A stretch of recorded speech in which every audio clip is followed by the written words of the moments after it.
देख रही हैं। मगर मैं आपको कहूँ, आज जिस जगह पर आप अभी बैठे हो वो जमीन आज से करोड़ों साल पहले 8,500 डिग्री के तापमान से उबल रही थी, या जिस जगह पर आप बैठे हैं वो जगह लाखों सालों तक बर्फ से ढकी हुई थी।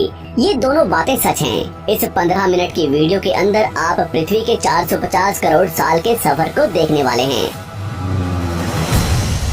जिस जगह आज हमारा सौरमंडल है, वहाँ विभिन्न प्रकार की गैस और धूल के बादल हुआ करते थे। वैज्ञानिकों के मुताबिक इन धूल के बादलों से दूर एक तारा हुआ करता था। वक्त के साथ साथ उस तारे की ऊर्जा कम होने लगी, जिसके कारण उसके अंदर एक विशाल विस्फोट हुआ। विस्फोट की वजह से अंतरिक्ष की ये धूल एक दूसरे से दबने लगी। इस दौरान बादलों में स्थित धूल के कण दबाव और गर्मी के कारण बड़े उल्कापिंड और पत्थरों में परिवर्तित हो चुके थे, और इसी दबाव की वजह से इन बादलों में स्थित रेडियो एक्टिव पदार्थ ने ग्रेविटी का निर्माण किया।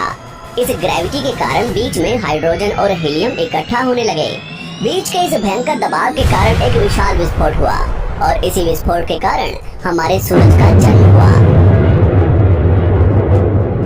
अंतरिक्ष में फैले एस्ट्रॉयड यानी क्षुद्र ग्रहों में भारी वजन की वजह से सूरज के करीब आकर सूरज की परिक्रमा करने लगे। धीरे धीरे इन्हीं एस्ट्रॉयड में भारी टकराव हुआ, जिसके फलस्वरूप मरकरी, विनस, अर्थ और मार्स जैसे ग्रहों का निर्माण हुआ। वैज्ञानिकों के मुताबिक उस वक्त पृथ्वी और मार्स यानी मंगल ग्रह के बीच थिया नामक ग्रह सूरज की परिक्रमा किया करता था।